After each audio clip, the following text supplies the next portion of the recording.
Desde que enviudé hace 9 años, he aprendido a disfrutar del silencio, de las mañanas con café caliente en la terraza, del crujido amable del suelo de madera, bajo mis pasos, del sonido casi imperceptible de las tijeras cuando podo mis rosales.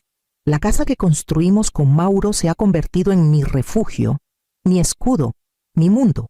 Nunca imaginé que algún día se convertiría en campo de batalla.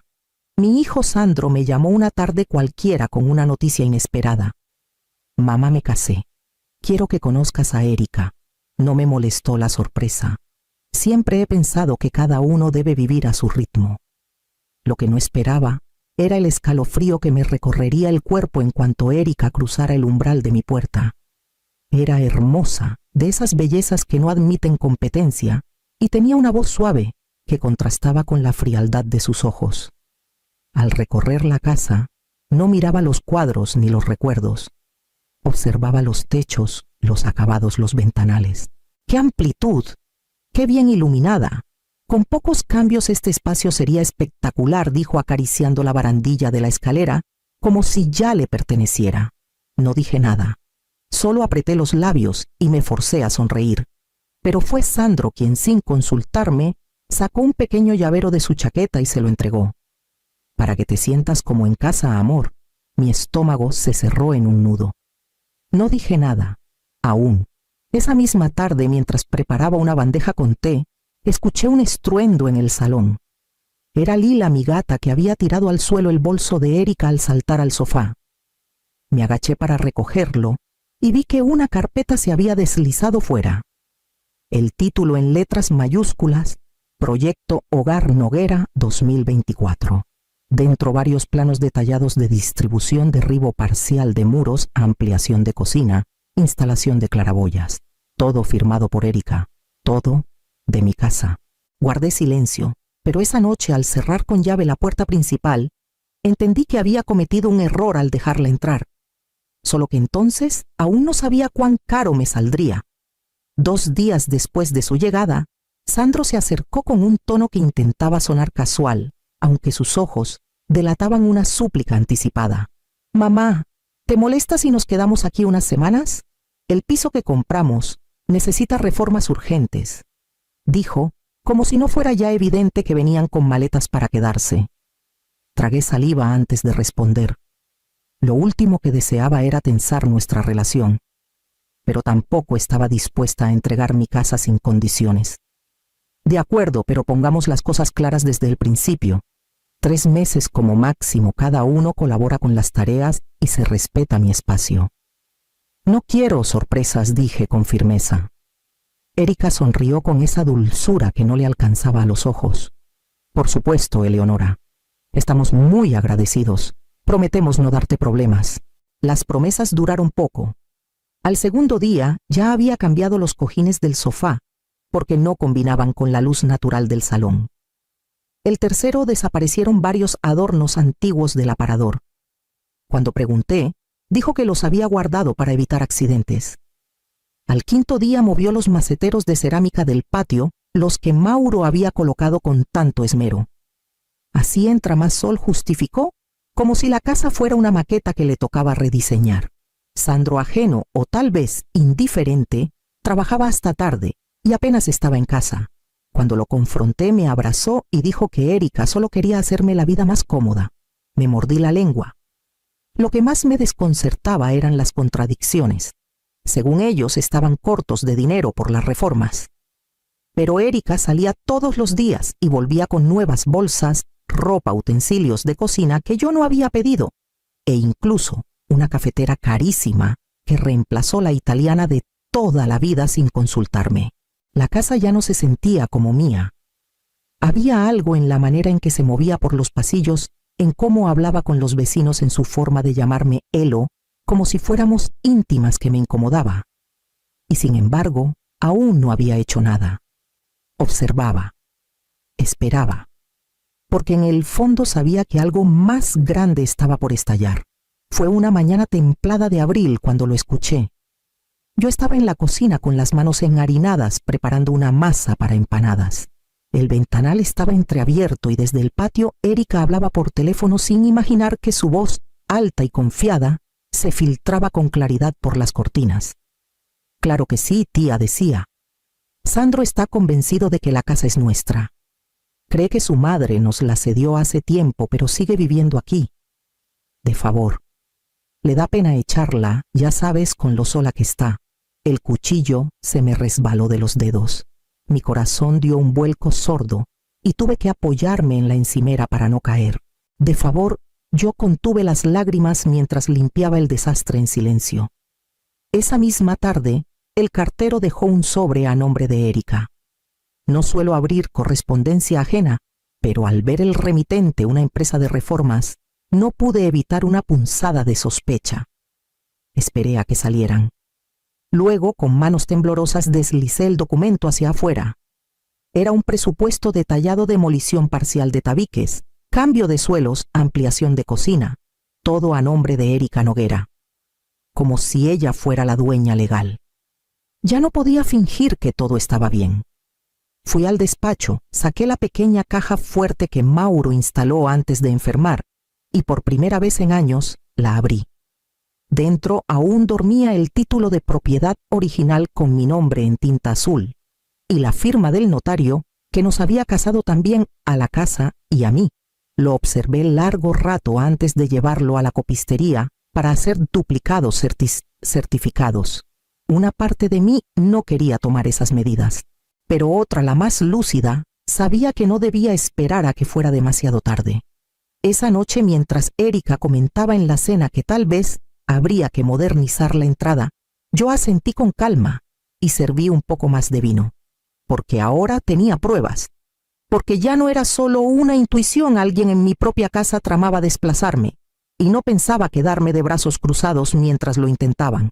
No sé exactamente cuándo comenzó, pero de pronto todo lo que hacía parecía convertirse en una ofensa. Si preguntaba por qué alguien no había lavado los platos, Erika lo comentaba luego como si hubiese gritado. Si pedía que no movieran mis libros del salón, era porque no aceptaba cambios y me aferraba al pasado. Y Sandro, mi Sandro, empezó a mirarme con esa mezcla de culpa y distancia que me rompía por dentro. «Mamá Erika se siente incómoda contigo. Dice que la haces sentir vigilada». Me soltó una tarde sin siquiera levantar la vista del móvil. «Tal vez deberías considerar una residencia. Estarías más tranquila con gente de tu edad». Tuve que sentarme. Una residencia. A mis espaldas la voz de Erika llegó suave pero cargada de veneno. «No es por mal, Eleonora. Solo queremos lo mejor para ti». Esa frase la he escuchado tantas veces en películas de traición que me dieron ganas de reír. Pero no reí. Esa noche llamé a mis padres. Son ya muy mayores y no quería preocuparlos, pero necesitaba contención. Mi madre me pidió calma. Mi padre fue aún más directo. «Quizás solo quiere sentirse parte de la casa. Dale espacio, darle espacio a alguien que ya hablaba como si yo le debiera estar agradecida por respirar bajo mi techo». Fue doña Mirta, la vecina de al lado, quien me dio la clave. «Grabaciones Eleonora. Instala cámaras, sin ruido, por ti no por ellos». Así lo hice. Me costó encontrar a alguien discreto, pero en un par de días ya tenía instaladas cámaras pequeñas en el salón y el pasillo. Nada invasivo, nada que no apuntara a los lugares comunes de la casa. El primer día no vi nada especial, pero al segundo, mientras revisaba las grabaciones, vi a Erika abriendo mi cajón de cartas, hojeando papeles privados, tomando fotos con el móvil. No estaba sola. Se reía con alguien por videollamada. Y aún quedaba más por descubrir, porque yo apenas había empezado a mirar. No sé qué me empujó a entrar al despacho esa tarde. Quizá fue ese sexto sentido que solo se afina con los años, o tal vez simplemente necesitaba recordar quién había sido yo antes de convertirme en una carga en mi propia casa. El despacho siempre fue un lugar tranquilo, lleno de papeles, libros y los recuerdos del orden que me definía. Pero ahora todo estaba desordenado. Sandro lo usaba como si fuera suyo, dejando papeles por todas partes, como si mi hogar fuera una oficina de paso. Revisando entre carpetas apiladas encontré una de color burdeos, sin etiqueta. Al abrirla, el corazón me dio un vuelco. una solicitud de hipoteca, con el nombre de Sandro, con el de Erika y con la dirección de mi casa. Leí cada línea con lentitud, asegurándome de que no era una confusión. No lo era. Era un intento deliberado de hipotecar mi casa como garantía para un préstamo, sin mi firma, sin mi conocimiento, sin mi consentimiento. Sentí rabia, dolor y una claridad gélida recorriéndome de pies a cabeza. Era esto. El plan no era quedarse unos meses. El plan era adueñarse de todo. Fui directamente al salón donde ellos veían la televisión como si nada. Extendí la carpeta sobre la mesa. Sandro la reconoció al instante. Abrió la boca, pero fue Erika quien habló primero. Eso es solo una idea que exploramos. No firmamos nada definitivo, dijo con una sonrisa impostada. Una idea, repetí sin ocultar el asco. Una idea que implica mi casa, mi nombre, mi vida. Sandro intentó suavizar. Mamá, todo esto va a ser tuyo. Digo nuestro. Tarde o temprano, ¿no? Solo era una forma de adelantarnos un poco. ¿Adelantarse? ¿Con qué derecho? No respondieron. Tomé la carpeta. La escaneé. La guardé en un pendrive y en la nube. Ya no podía confiar en nada ni en nadie dentro de mi propio hogar.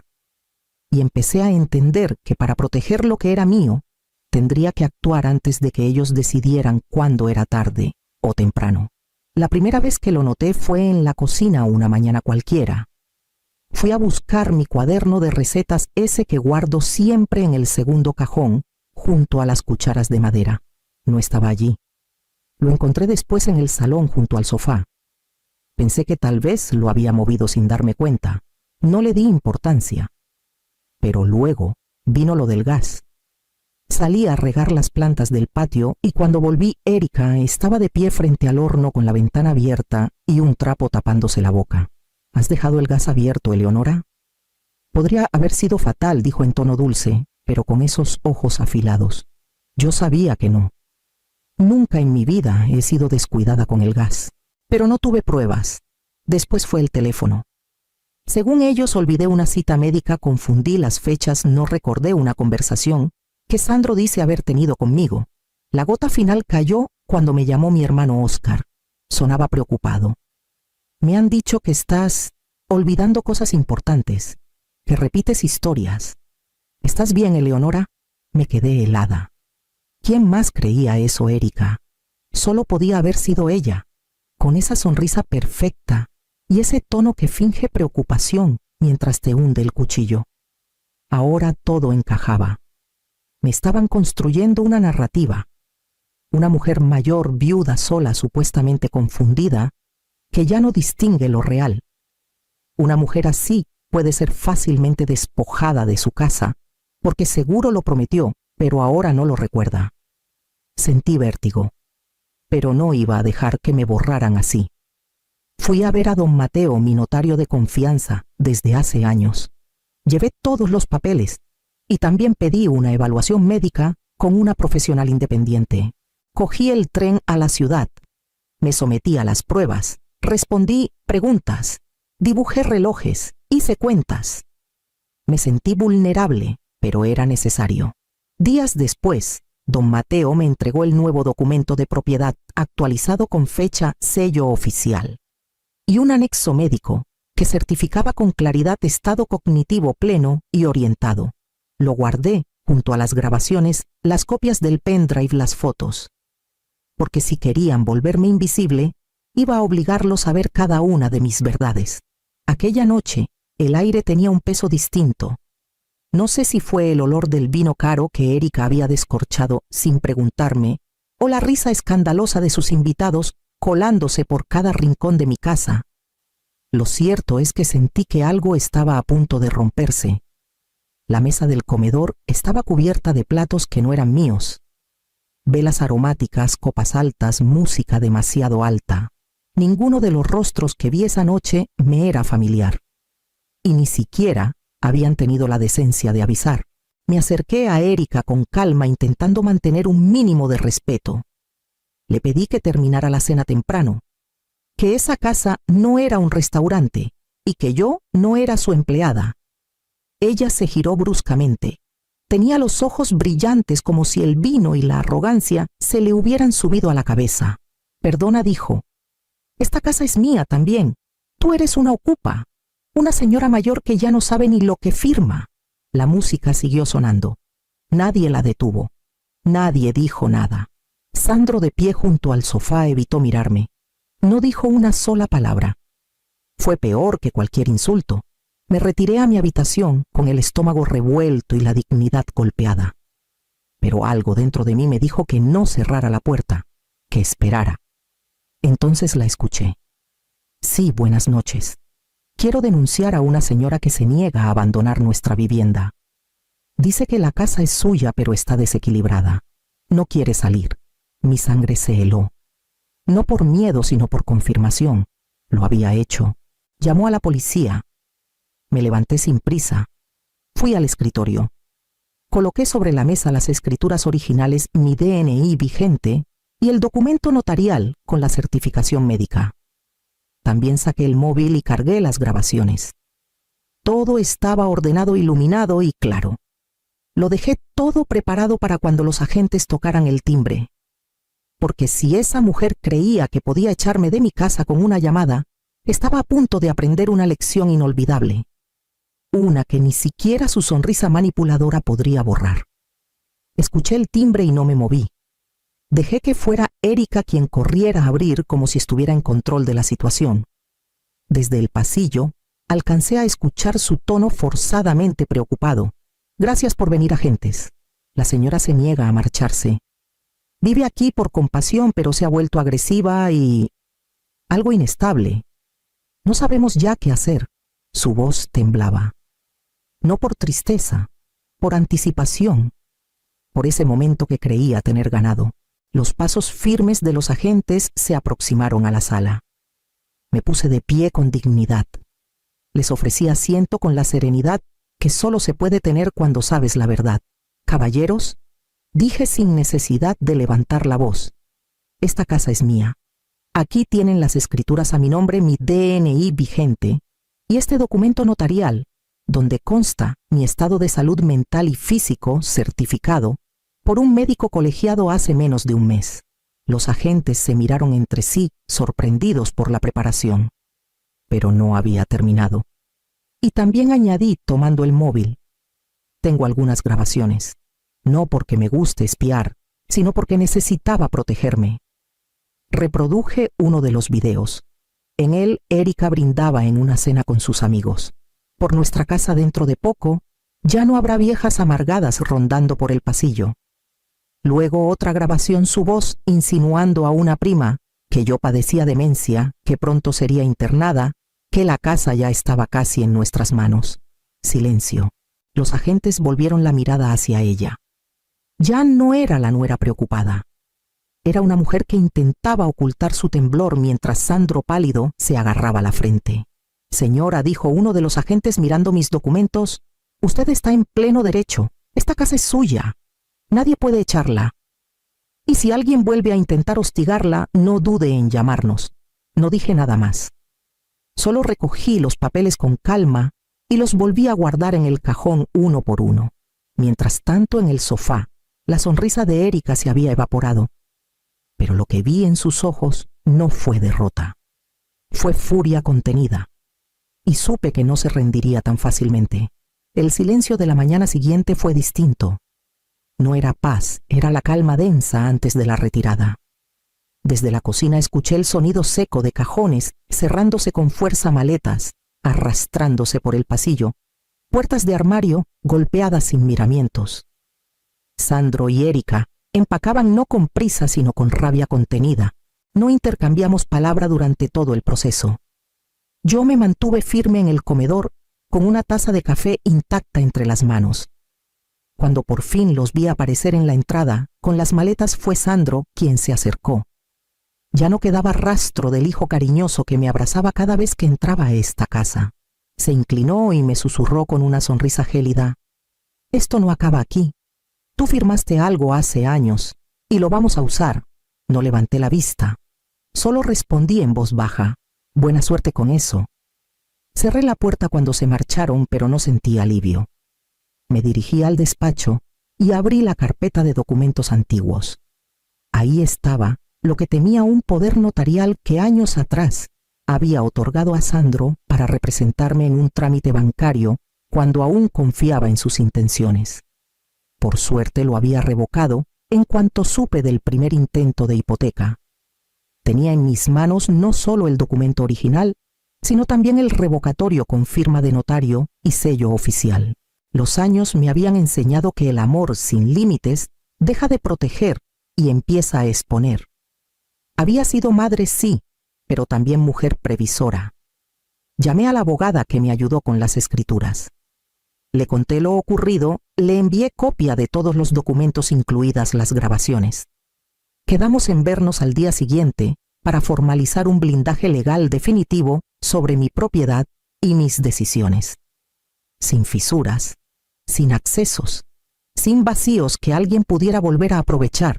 Esa noche, por primera vez en mucho tiempo, dormí con la puerta cerrada con llave. No por miedo, por firmeza, porque había llegado el momento de protegerme, incluso de los que alguna vez más quise. El primer sonido que escuché aquella mañana fue el de la nueva cerradura al girar. Firme, limpio, como un latido renovado que marcaba el inicio de algo distinto. Ya no me acechaban las voces detrás de las paredes, ni las pisadas ajenas al caer la noche. Era mi casa, solo mía de nuevo. Recorrí cada estancia con paso lento, como quien vuelve a habitar su propio cuerpo tras una larga fiebre. Abrí ventanas, dejé que el aire fluyera y quemé copal en cada rincón.